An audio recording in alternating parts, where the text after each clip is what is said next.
General del ciclo que hoy clausuramos, hablaremos de la producción literaria de Santa Teresa con algunas referencias inexcusables a San Juan de la Cruz y de su importancia reconocida como maestra de nuestra lengua y como forjadora de un personalísimo estilo literario.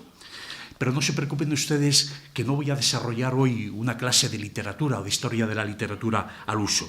Y espero que me perdonen también si las referencias a San Juan de la Cruz y a su obra les parece que exceden de lo que del título de la conferencia podría esperarse. Porque, de verdad, para conocer la vida y la obra de la santa, no se podrá prescindir nunca del contraste que a su lado representa este pequeño fraile tímido y amante de la soledad, Juan de la Cruz, con un aspecto externo de debilidad física acentuado por su baja estatura, que da pie a Teresa para hablar de él con humor a sus monjas. Hijas, bendito sea Dios, que ya tengo para la formación de mis descalzos fraile y medio, decía con esta expresión la Madre Teresa, que en caso de ser cierta, la expresión o parecida, se estaría refiriendo a Fray Antonio de Heredia, corpulento, de gran estatura, junto al cual, por comparación con él, Fray Juan de la Cruz merecería o le estaría bien aplicado el título de fraile, del medio fraile. Aunque no hay que descartar que la intencionalidad de ese comentario fuera exactamente a la contraria, para manifestar así el gran aprecio que la santa tenía por la calidad espiritual del pequeño Fray Juan, al que había conocido en Medina del Campo como sacerdote recién ordenado, allá por el verano de 1567, en los días de la fundación de la segunda fundación teresiana, y que sería este mismo Fray Juan uno de los puntales para la reforma masculina del Carmelo. Pues bien, en atención al tema que hoy nos preocupa, hay que decir que Santa Teresa contribuyó decisivamente a la fijación del idioma español en la etapa final de su desarrollo como una de las grandes lenguas universales de cultura. Sus tratados en prosa, el libro de la vida, el camino de perfección, el libro de las fundaciones, el castillo interior, los 4 de contenido espiritual y 2 de ellos de innegable valor histórico, sin olvidarnos de su riquísimo epistolario y de sus pequeñas composiciones en verso, hicieron a Teresa acreedora al reconocimiento como patrona de los escritores españoles y como la primera mujer doctora de la Iglesia.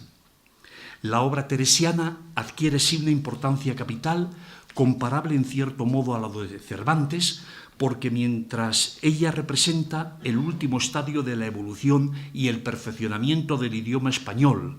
al que el emperador Carlos se había referido unas décadas antes como la lengua más apropiada para hablar con Dios.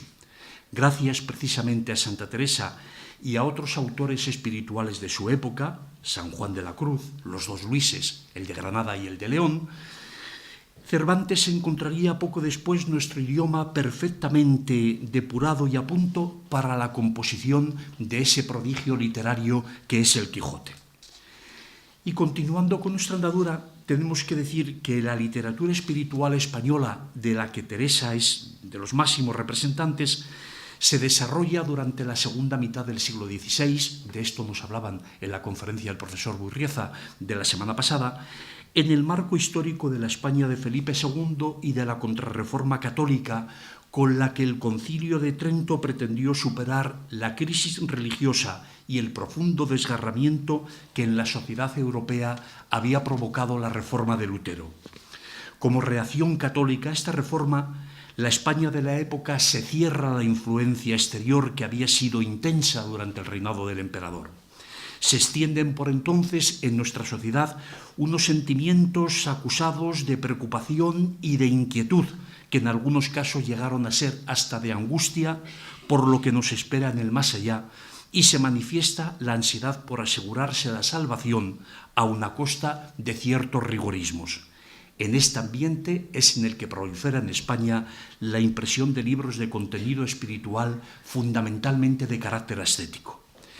Pero antes de centrarnos en la obra literaria de Teresa, parece conveniente recordar algunas precisiones que seguramente están en la mente de todos. En primer lugar, la distinción entre obras o libros de contenido ascético y aquellos otros de contenido místico. Por literatura ascética entendemos aquella que se ocupa del ejercicio de purificación y de preparación del alma con vistas a la deseada unión con Dios. En cuanto a la literatura mística, trata de describir la experiencia del alma que se ha elevado hasta la plenitud de este encuentro con Dios y que entonces, absorta en su contacto con la divinidad, permanece cerrada por completo al mundo exterior y a sus influencias. La mística es así el resultado al que tan solo se llega en raras ocasiones de un proceso anterior ascético. Y esto tiene validez también para el plano literario, lo mismo que en la realidad. Y en relación con la anterior, también hay que distinguir las conocidas 3 vías del proceso místico espiritual: la vía purgativa o purgacio, la vía iluminativa y la vía unitiva o unio, que lleva finalmente a la consumación, al encuentro final entre el alma del cristiano y su esposo, que no es otro que el mismo Dios, el amado en la poesía de San Juan de la Cruz. Esta unión íntima, también conocida como desposorio espiritual o unión transformante, será explicada por Santa Teresa como el espíritu del alma fundido en la esencia de Dios, nos dicen las moradas séptimas, o por San Juan de la Cruz, en su alto lenguaje poético, como aquella sublime experiencia por la que la amada, el alma, se funde estrechamente con el amado hasta quedar transformada en él. Oh noche que juntaste, amado con amada, amada en el amado transformada, nos dirá San Juan en la noche.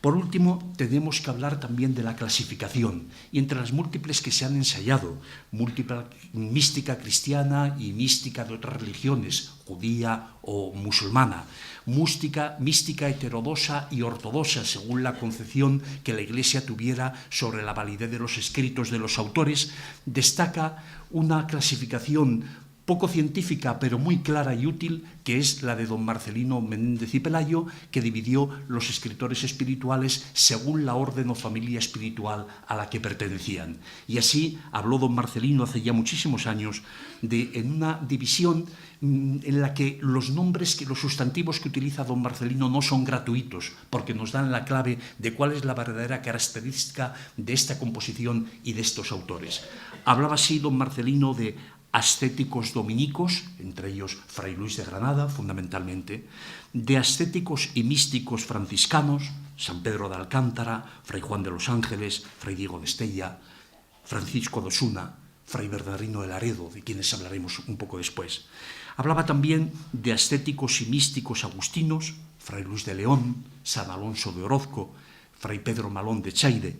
de los ascéticos jesuitas, los padres Alonso Rodríguez y Lapuente, y finalmente hablaba don Marcelino de los místicos carmelitas, que son Teresa de Jesús y Juan de la Cruz.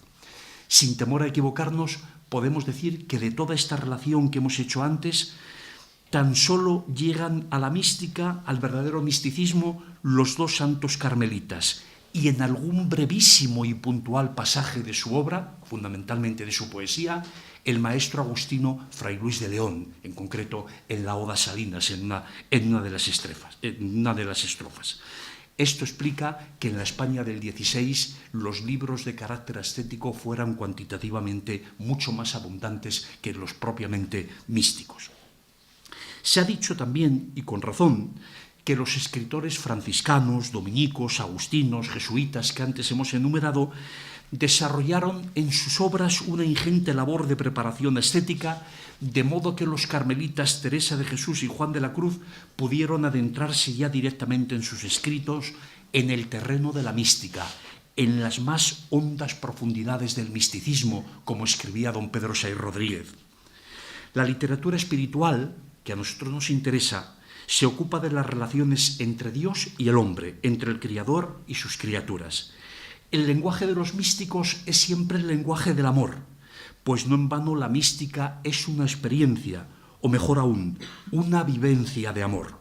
Por ello, en el fondo, la literatura espiritual española del XVI no es ni más ni menos que la literatura del amor, la literatura de la pasión amorosa que trasciende todos los límites humanos, pues se refiere a las relaciones entre Dios y la más perfecta de sus criaturas, el hombre, la mujer, y que se expresa siempre con los métodos y el lenguaje propios del amor humano. De ahí que el concepto y las referencias al amor, tanto en prosa como en verso, aparezcan con inusitada frecuencia en los escritos místicos. Por eso, con toda justicia, en la obra escrita de Teresa y de Juan de la Cruz se ha reconocido siempre la más excelsa manifestación literaria de ese amor inefable al que hemos llamado también amor a lo divino, por más que se exprese siempre, porque con algo tiene que expresarse mediante el lenguaje amoroso humano. Se ha dicho que la mística europea tuvo unos orígenes medievales y fundamentalmente centroeuropeos, en Alemania y los Países Bajos, con obras como el celebérrimo El Kempis, que todos conocemos, La imitación de Cristo de Tomás Kempis, o La Vita Christi de El Cartujano, o las obras de Ruysbroeck. También habría que considerar aquí a aquella santa monja benedictina alemana del siglo XII, a la que el Papa Benedicto XVI hace poco más de un año ha proclamado junto con Juan de Ávila los últimos doctores de la Iglesia. En la España medieval también se desarrolló la mística temprana de la mano de algunos autores árabes, como el conocido autor de ese libro interesantísimo que es El collar de la paloma. Pero entre los místicos medievales españoles, el más interesante de todos es el beato mallorquín Ramón Llull, Raimundo Lulio, el conocido autor de su Libro del amigo y del amado, Llibre de l'amic e de l'amat en catalán, compuesto a finales del siglo XIV y en el que, a imitación de la técnica del cantar de los cantares bíblico, Ramón Llull reproduce los encendidos diálogos amorosos entre el amic, el alma del cristiano, y el amat, el propio Dios a quien el amigo se ha consagrado. La mística española se ha considerado también como fruto tardío de ese género literario, pero con una calidad y de una influencia posterior muy superiores a las que tuvo nunca la producción europea medieval. Y de modo específico, la mística española del siglo XVI se reconoce por todo el mundo que elevó este género literario hasta un grado de perfección nunca igualado ni en otros tiempos ni en otras literaturas. Y permítame una incursión. A la hora de hablar de todos estos caracteres de la literatura mística, resulta obligado hablar de un concepto que aparece con extraordinaria importancia y con gran frecuencia en todos los escritos de esta naturaleza. Es el silencio. La experiencia mística necesita del marco del silencio, de aquel silencio interior que forma parte del camino ascensional para la unión con Dios. Y junto al silencio aparece otro concepto que le resulta inseparable, el de la soledad, el apartamiento. Olvidándose de las preocupaciones materiales, olvidándose incluso de sí mismo, el místico busca la culminación del secreto íntimo encuentro con la comunidad. Recordemos que precisamente en silencio es como se practica la oración en su forma más elevada, la oración mental tan apreciada por Santa Teresa, que la describe diciendo que oración no es otra cosa, oración mental, a mi parecer, sino tratar de amistad, estando muchas veces tratando a solas con quien sabemos nos ama, nos dice en el capítulo 8 de la vida. Por eso, todo proceso de oración que aspira al encuentro con Dios necesita del marco del silencio para su desarrollo y para llegar a feliz término. Y los escritos de los místicos carmelitas están llenos de referencias al silencio. Como dato curioso, con respecto a la relevancia del silencio, pensemos que ya en el siglo XIV, un sabio personaje cercano a nosotros por su nacimiento, don Sentop o don Santo de Carrión, un judío de Carrión de los Condes, poeta, hacía en sus proverbios morales el elogio del silencio y decía en sus toscos versos medievales: si fuese el habla, de plata figurado, figuraría el callar de oro apurado. Pero por otro lado, continuaba don Sentop, el silencio, según nos da a entender el mismo poeta medieval, es el más frágil y sutil de los conceptos, hasta el punto de que con solo elogiarlo se quiebra, porque paradójicamente su elogio necesita de la palabra. Por eso, cuando se ensalza el silencio como marco para el avance por la vía del proceso místico, también los grandes maestros espirituales deben hacer uso de la palabra, bien sea la palabra poética encendida de amor de Juan de la Cruz en el Cántico Espiritual,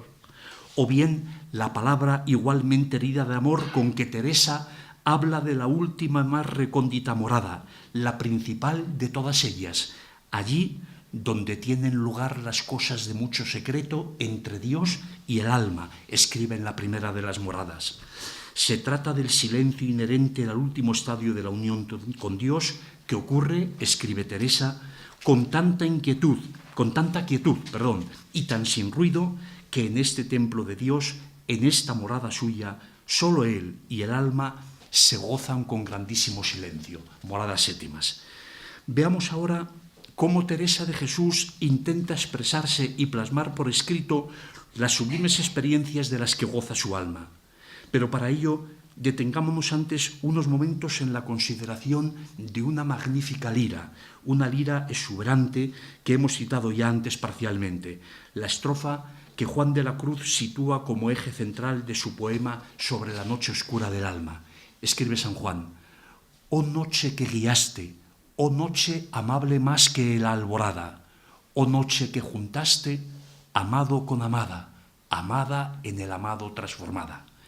En estos versos, nunca igualados, el lenguaje humano se acerca a describir los efectos de la unión con Dios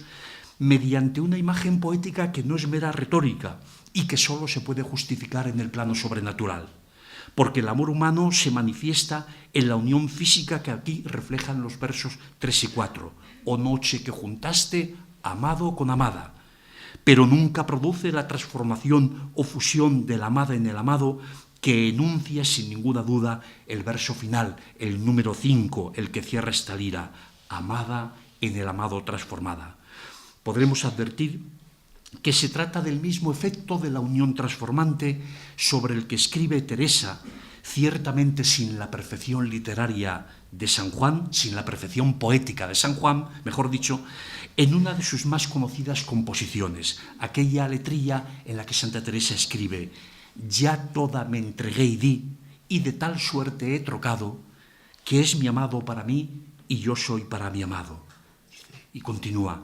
«Tiróme con una flecha enervolada de amor, y mi alma quedó hecha una con su Criador. Yo ya no tengo otro amor, pues a mi Dios me he entregado, y mi amado es para mí y yo soy para mi amado». Y a propósito de este pequeño poema, hemos de aclarar lo que significa el adjetivo enervolada que aparece en la segunda estrofa, enervolada con H intercalada,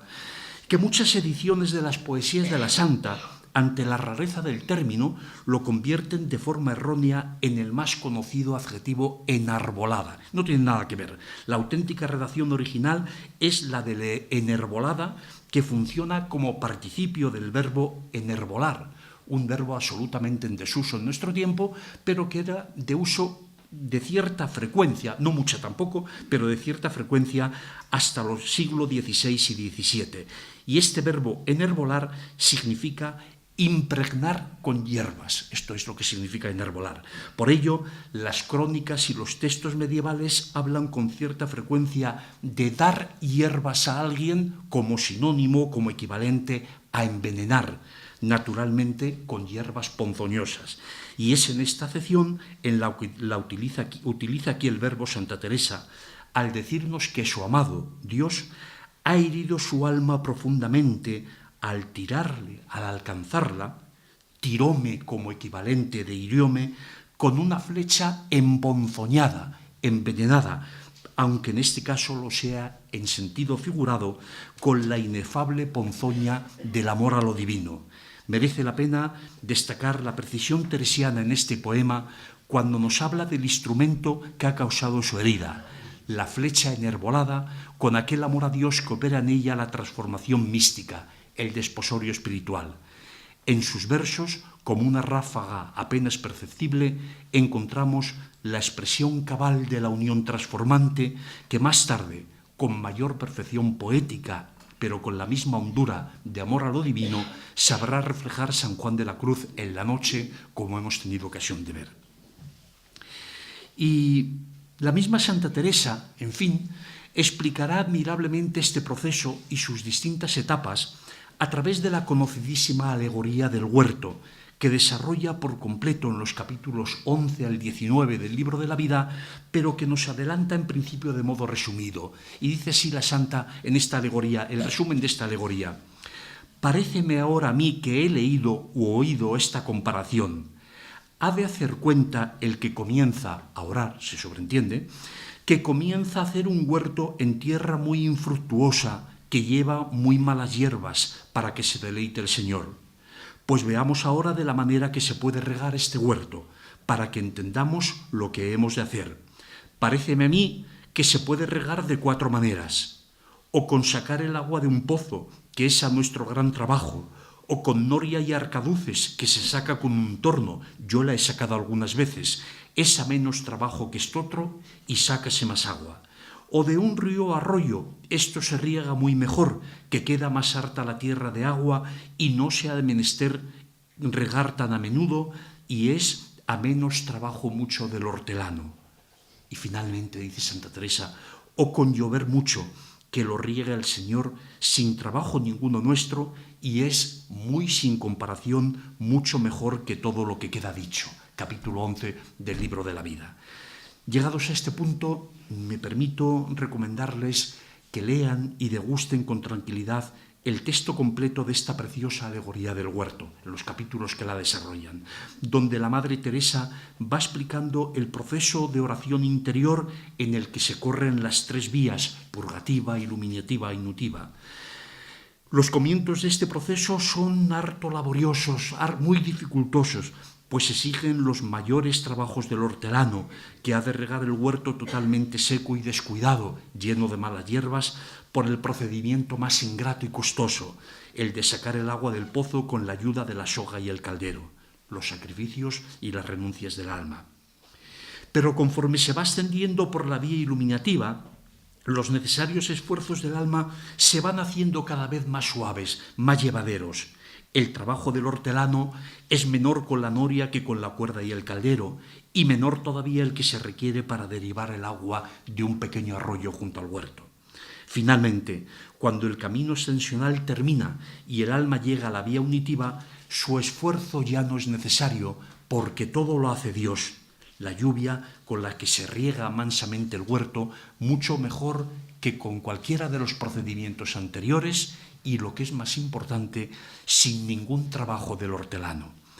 La identificación del alma entonces con Dios es de tal naturaleza que se produce la unión transformante por la que la amada queda fundida o transformada en el amado, como nos decía Fray Juan de la Cruz. Como ilustración a lo expuesto, Teresa utiliza en sus escritos varios símiles: la gota de agua mezclada con el agua de un recipiente, las llamas del cirio y de la vela que se pueden fundir en una y luego separarlas, el pábilo y la vela, etc. Pero quizá los mejores ejemplos para comentar esta unión los encontramos en algunos apartados del Libro de las Moradas, cuando nos dice la morada primera, aquello que hemos señalado antes: en el centro y mitad de todas ellas está la más principal, que es a donde pasan las cosas de mucho secreto entre Dios y el alma. Y al tratar de las elevadas experiencias místicas por las que ella atraviesa, Teresa habla explicando el cómo, y pese a las dificultades determinadas por los límites del lenguaje humano, intenta reproducir lo que siente y mostrar el modo en que lo siente. Esto es precisamente lo que ocurre en la vívida descripción del episodio místico de la transverberación que encontramos en el capítulo 29 del Libro de la Vida, inmortalizado más tarde por Bernini en el bellísimo grupo escultórico del Éxtasis de Santa Teresa que se puede admirar en la iglesia romana de Santa María de la Victoria. Dice Teresa: quiso el Señor que viese algunas veces esta visión. Veía un ángel cabe mí hacia el lado izquierdo en forma corporal, lo que no suelo ver sino por maravilla. En esta visión quiso el Señor le viese en sí. No era grande sino pequeño, hermoso mucho, el rostro tan encendido que parecía de los ángeles muy subidos que parece todos se abrasan. Veía en las manos un dardo de oro largo y al fin del hierro me parecía tener un poco de fuego. Este me parecía meter por el corazón algunas veces y que me llegaba a las entrañas. Al sacarle me parecía la llevaba consigo y me dejaba toda abrasada en amor grande de Dios. Era tan grande el dolor que me hacía dar aquellos quejidos y tan excesiva la suavidad que me pone este grandísimo dolor que no hay desear que se quite ni se contenta el alma con menos que Dios. No es dolor corporal, sino espiritual, aunque no deja de participar el cuerpo algo y aún harto. Es un requiebro tan suave que pasa entre el alma y Dios que suplico yo a su bondad lo dé a gustar a quien pensare que miento. Capítulo 29 de la vida. En esta figura literaria advertimos la forma en que Dios, siempre misericordioso, se ocupa de sus criaturas, de cargar con el trabajo que cada una le corresponde, y comprendemos por ello con cuánta razón la Madre Teresa pensó en principio rotular su autobiografía espiritual con el título de Libro de las Misericordias de Dios. Son tantas, en efecto, las referencias a la misericordia divina en las páginas de la vida que nos hacen recordar la respuesta de Cristo a San Pedro sobre las 70 veces 7 que es preciso perdonar al hermano, porque Dios perdona todas estas y más veces todavía. O las parábolas acerca de la misericordia, bellísimas también en términos literarios, del buen samaritano o del hijo pródigo que nos refiere San Lucas. Y en este mismo sentido podemos hablar de otras páginas que encontraremos en nuestra literatura española posterior, como por ejemplo en El condenado por desconfiado, el gran drama teológico de Tirso de Molina. En esta obra de Tirso,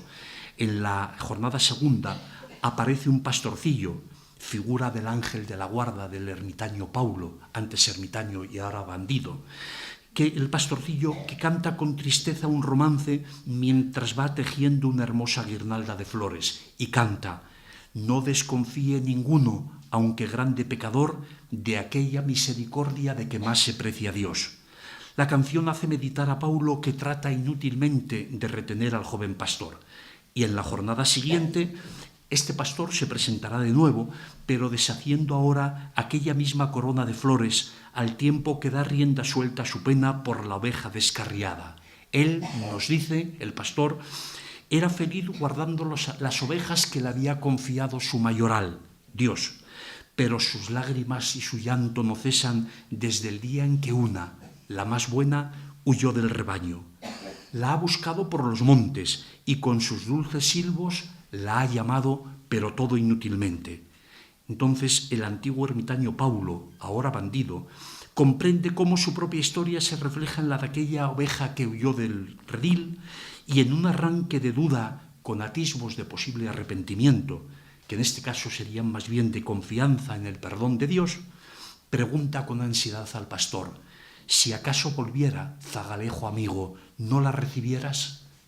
Y la respuesta del zagal es todo un auténtico y un magnífico correlato de la parábola del hijo pródigo, un correlato literario. El pastor responde: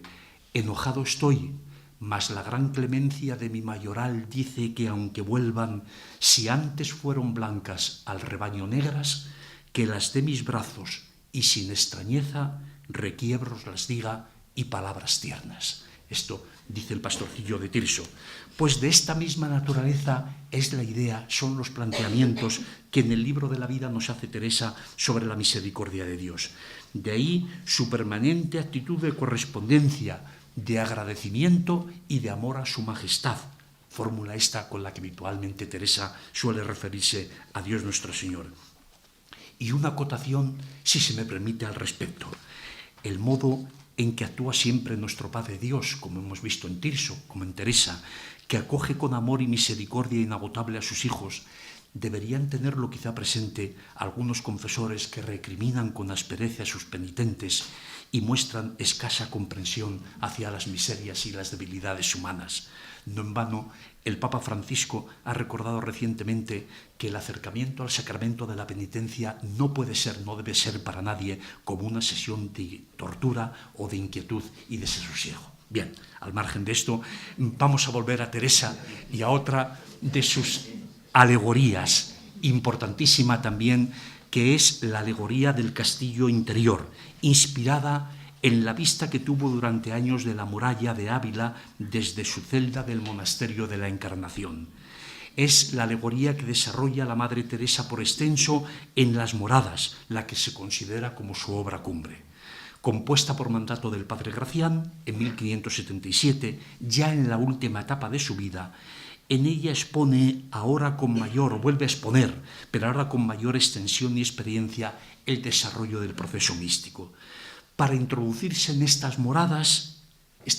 que son precisamente aquellas que el mismo Jesús dice a sus hijos, dice a sus discípulos que existen en la casa del Padre y que Él va a prepararles. Recordad el capítulo 14 del Evangelio de San Juan. Teresa propone a sus monjas y nos propone a los lectores posteriores de todos los tiempos, nos propone considerar nuestra alma como un castillo todo de un diamante o muy claro cristal, a donde hay muchos aposentos, así como hay en el cielo muchas moradas. Pues consideremos que este castillo tiene, como he dicho, muchas moradas, unas en lo alto, otras en bajo, otras a los lados, y en el centro y mitad de todas ellas, repetimos lo que ya hemos dicho, está la más principal, que es a donde pasan las cosas de mucho secreto entre Dios y el alma. Pues bien, pasemos ahora a hablar en términos más estrictamente lingüísticos y literarios de lo que es la formación espiritual, la formación intelectual de Santa Teresa para comprender el desarrollo de su obra. La formación intelectual de Teresa,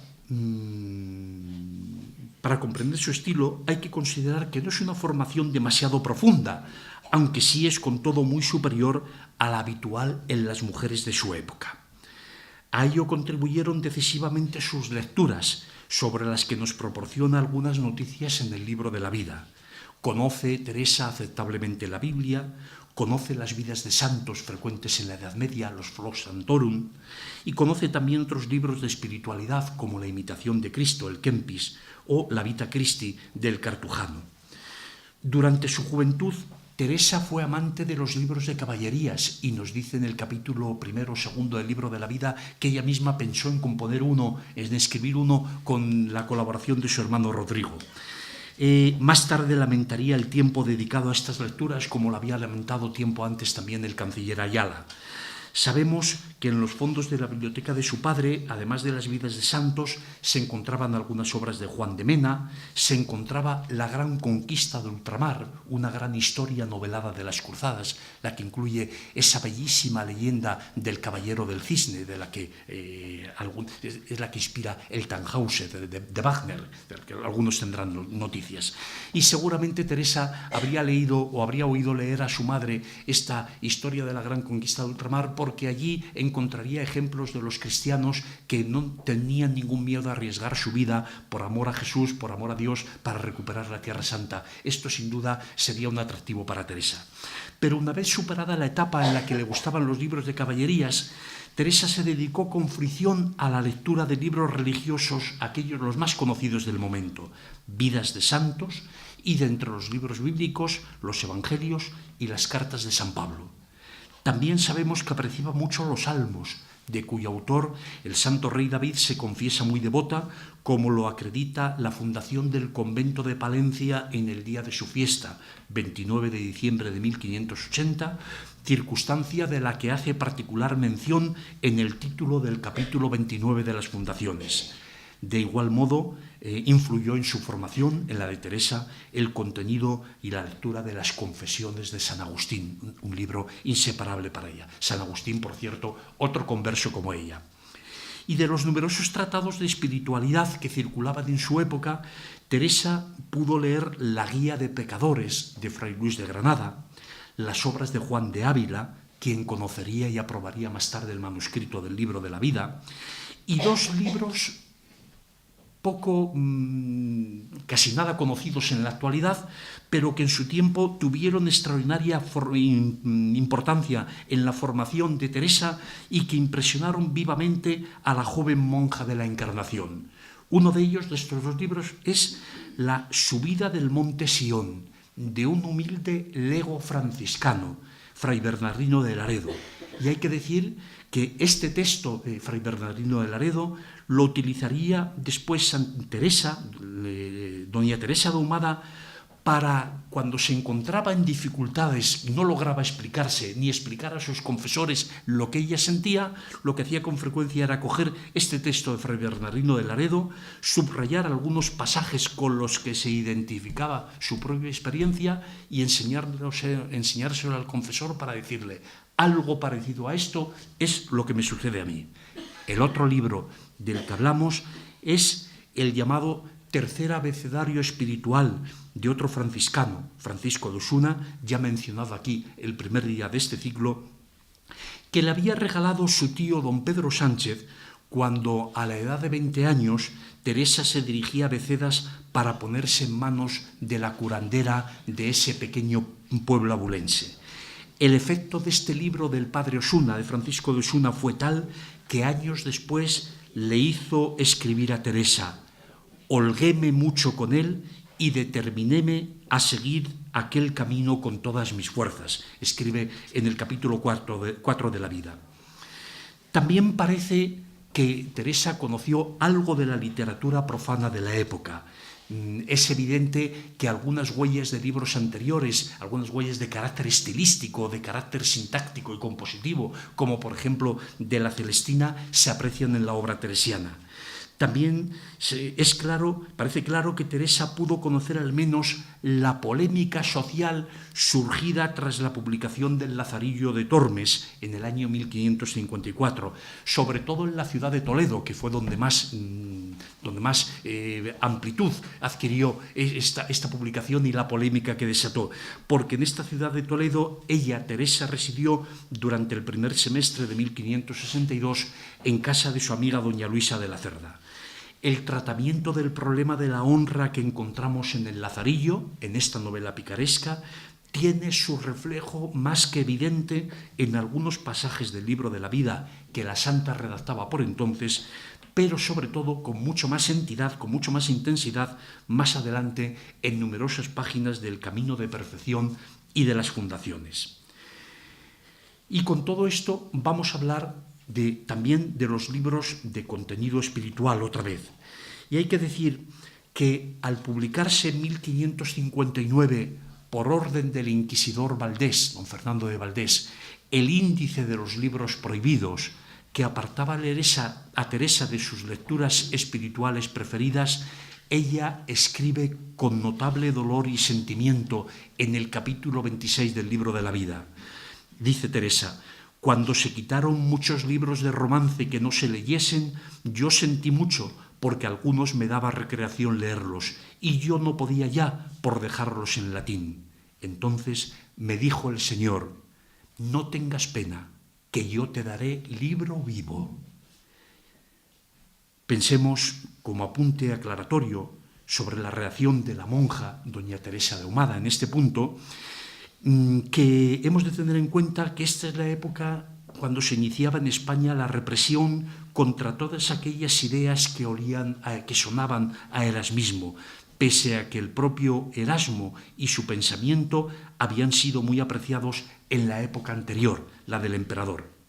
La Inquisición inicia por entonces los famosos procesos contra los alumbrados, muchos de los cuales terminarían en la hoguera, como refleja Miguel Delibes en la novela del hereje.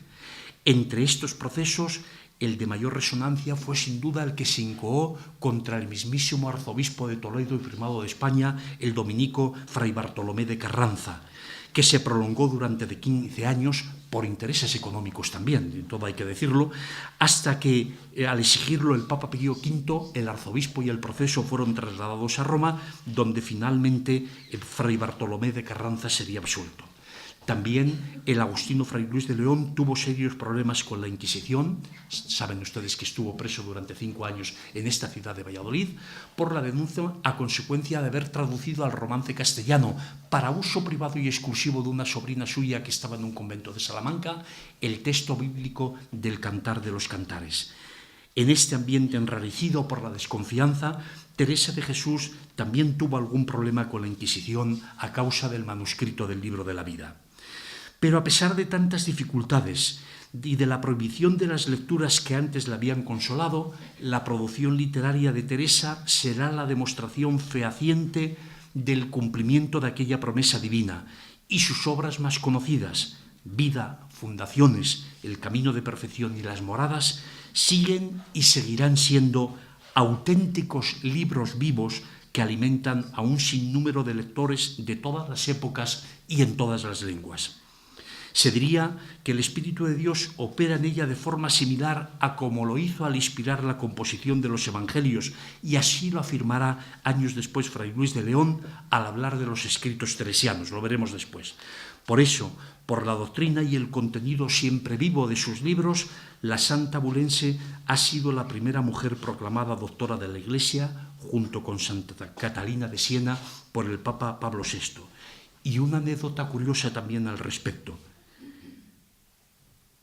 Al filo de los años 30 del siglo pasado, hacia 1920 y tantos o 1930, le plantearon por primera vez al Papa Pío XI la posibilidad de nombrar a Santa Teresa, de proclamar a Santa Teresa doctora de la Iglesia. Parece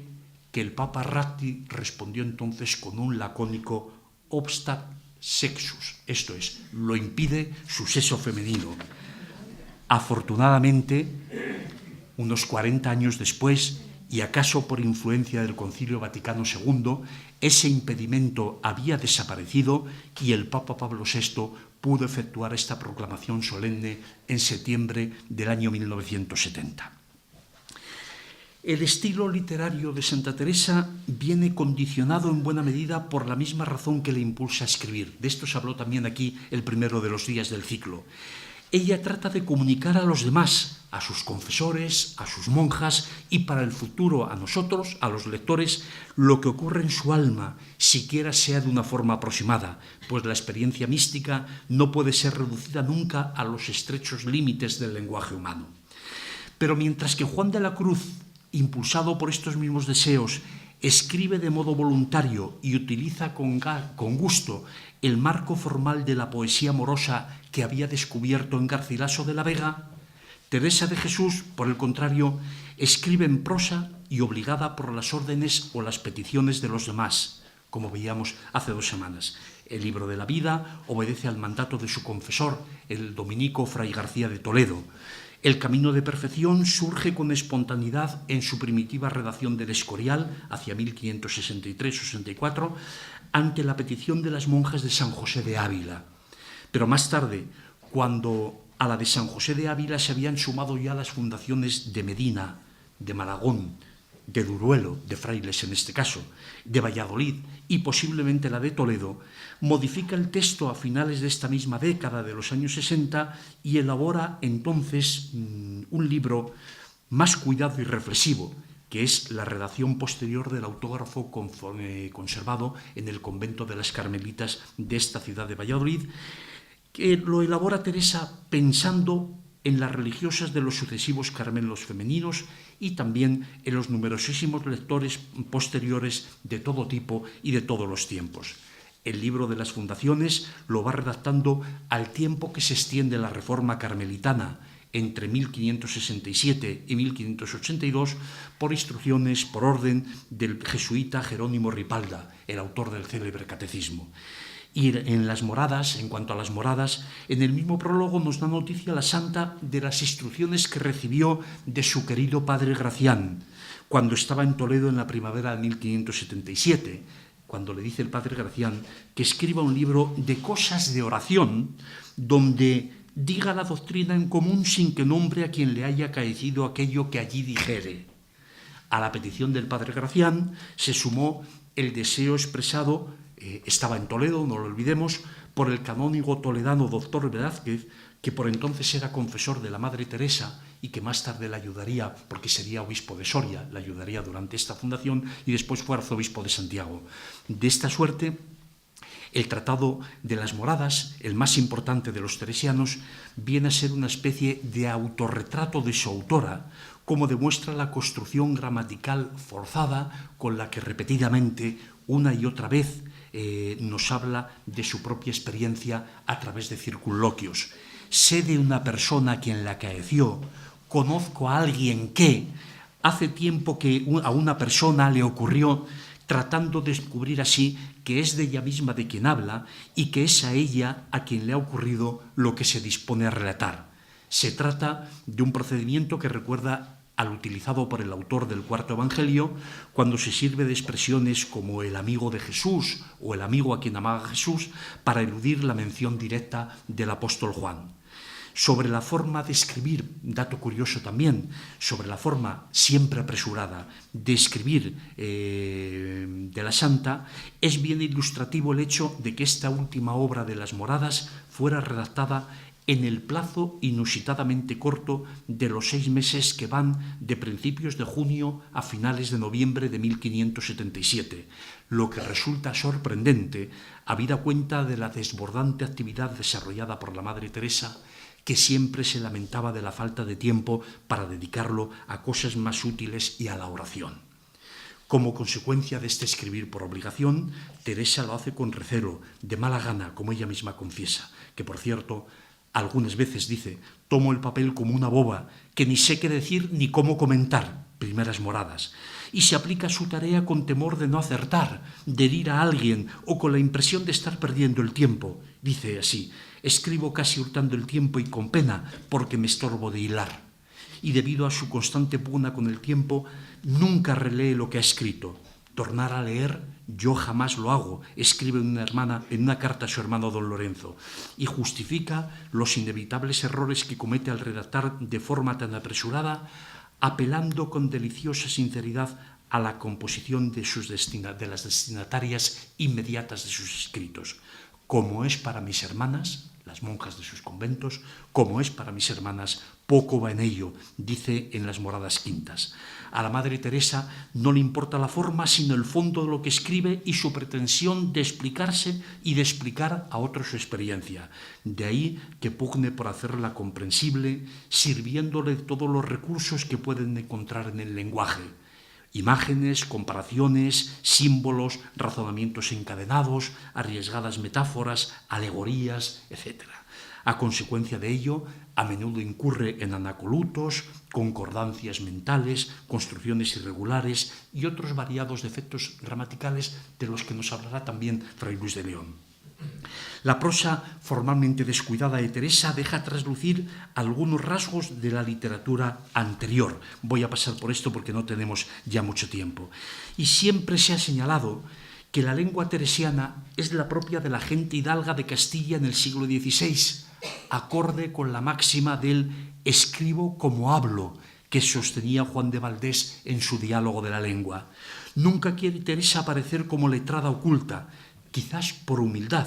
o para hacerse entender mejor de la gente sencilla, quizás porque de esta manera disimulaba su ascendencia de judíos conversos, pues el habla rústica, como sabe muy bien el profesor Teófanes Ejido, era característica de los cristianos viejos.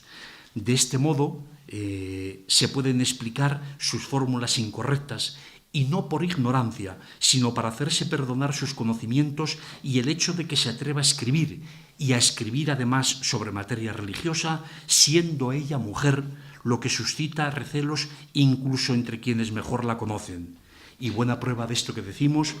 la tenemos en la censura que redactó para el Libro de la Vida el dominico Fray Domingo Báñez, cuando habla en esta censura del Libro de la Vida de la facilidad con que las mujeres pueden sucumbir a los engaños del demonio. Pero a la Madre Teresa, escribe en este documento, en esta censura, el padre Báñez, pero la Madre Teresa, no pretende engañar a nadie, antes bien, es una mujer de fiar y posee una inteligencia que ya quisieran para sí muchos letrados, esto es, muchos sabios y entendidos. Conviene recordar, no está de más recordar, que durante la Edad Media y el Renacimiento, en la práctica no hubo mujeres escritoras en nuestra lengua, y mucho menos sobre cuestiones religiosas. La única y llamativa excepción a esta regla, con anterioridad a la propia santa, es la representada por su homónima doña Teresa de Cartagena, una monja franciscana del siglo XV, emparentada con la familia de don Pablo de Santa María, un judío converso que a mediados del siglo XV llegó a ser obispo de Burgos. Esta doña Teresa de Cartagena tiene 2 tratados en los que habla de materias que pudieran tener alguna relación con lo que escribe Santa Teresa. Y sobre esta ausencia de mujeres en nuestra literatura podemos pensar que con posterioridad a la santa habría que avanzar un siglo más hasta la segunda mitad del siglo XVII para encontrarnos con la figura de la monja mexicana Sor Juana Inés de la Cruz, otra grande de nuestra literatura. Pues bien, entre los rasgos peculiares del lenguaje teresiano destaca la frecuente utilización de la figura gramatical rara, de nombre un tanto raro, que se conoce como el oxímoro, que es un contrasentido o notable contradicción basada en el emparejamiento de 2 términos, normalmente sustantivo y adjetivo, que son violentamente antagónicos. Hay una multitud de ejemplos, como cuando nos habla Santa Teresa del recio martirio sabroso, o de una muerte tan sabrosa que nunca el alma querría salir de ella, o del harto tormento aunque es sabroso. Otras expresiones parecidas como celestial locura, rayo de tinieblas o glorioso desatino, tan duras y tan violentamente antitéticas en sus términos, preparan el camino para la mayor de las contradicciones expuesta en letrillas similares por los 2 santos carmelitas. Vivo sin vivir en mí, y de tal y tan alta vida espero, dice Santa Teresa, o de tal manera espero, dice San Juan de la Cruz, que muero porque no muero. Estamos en presencia de los sublimes contrasentidos, como los denominó el sabio profesor y académico de la lengua Rafael Lapesa, que se hacen más suaves al oído, aunque en el fondo sean igualmente incomprensibles, en los versos sanjuanistas de la llama. Oh cauterio suave, escribe San Juan de la Cruz, o del cántico, la música callada, la soledad sonora. El estilo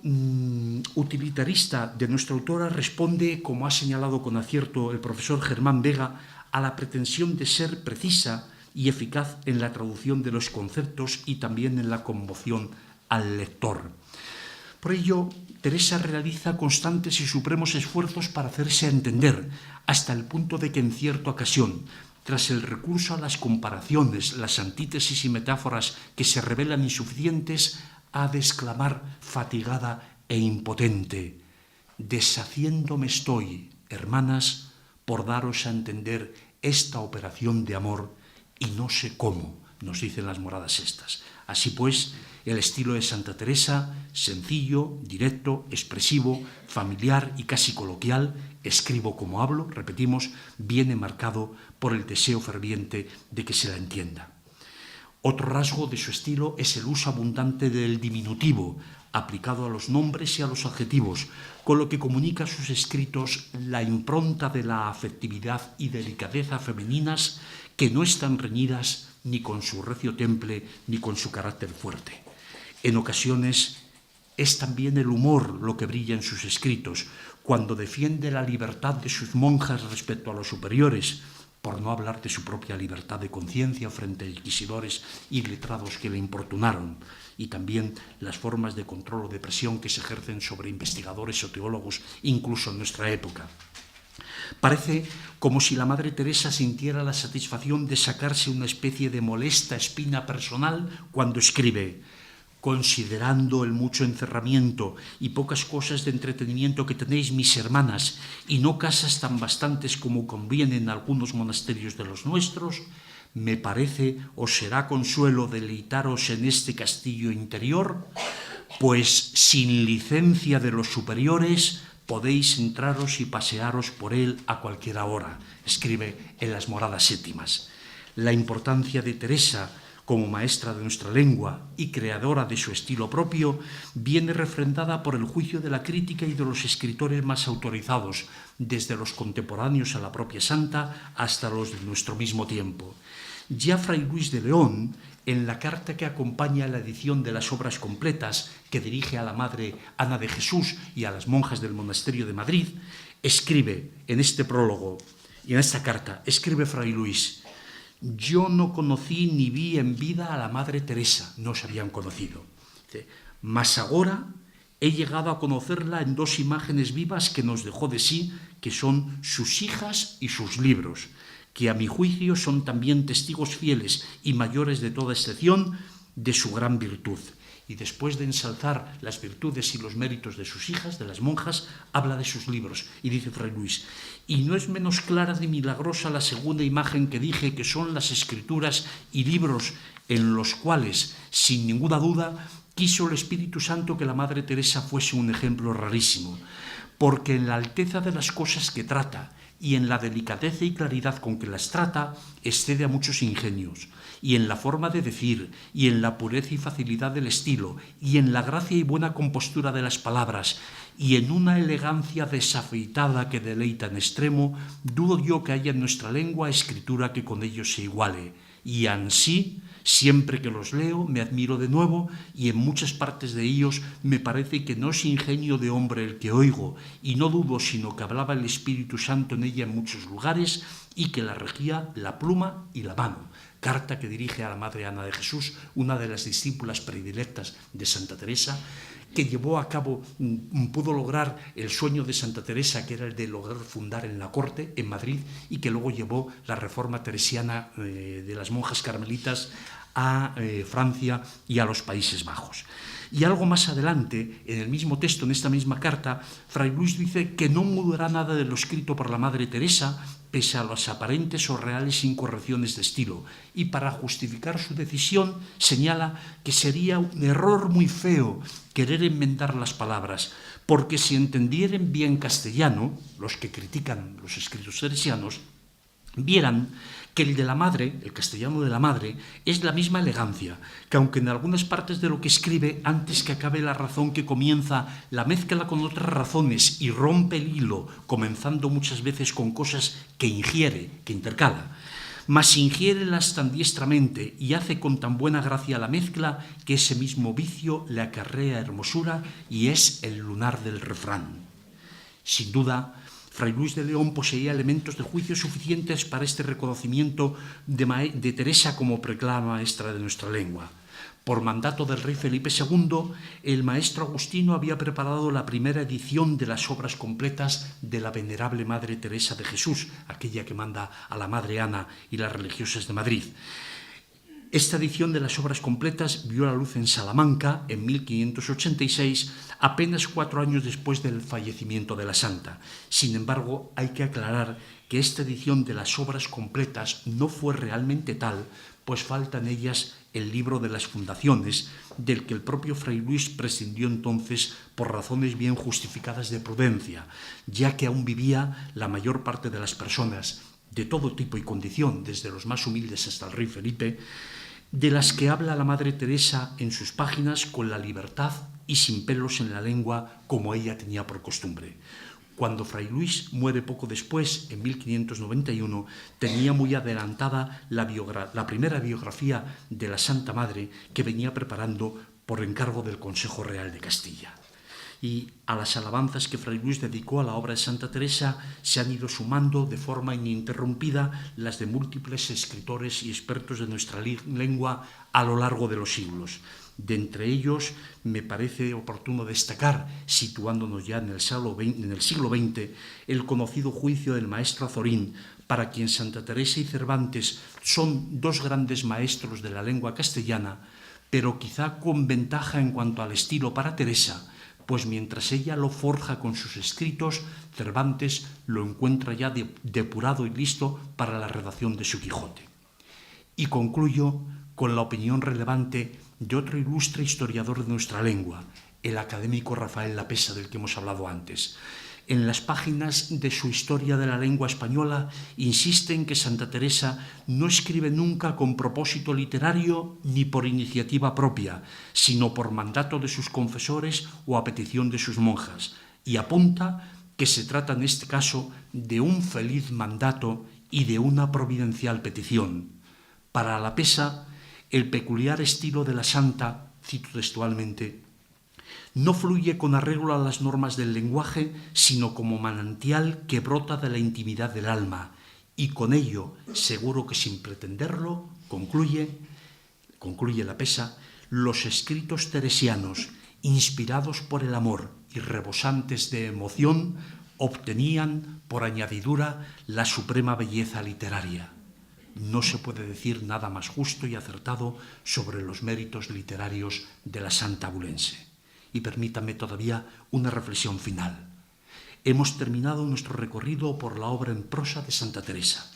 Hemos hecho también algunas referencias a la obra poética de San Juan de la Cruz, su hermano de orden religiosa y colaborador en la tarea fundacional. Por encima de las diferencias literarias, ambos coincidieron en un mismo objetivo, la búsqueda del amor a Dios y el intento de hacer comprender sus experiencias por medio de la palabra escrita. Y nada mejor para cerrar esta intervención sobre la obra escrita de Santa Teresa que hacerlo con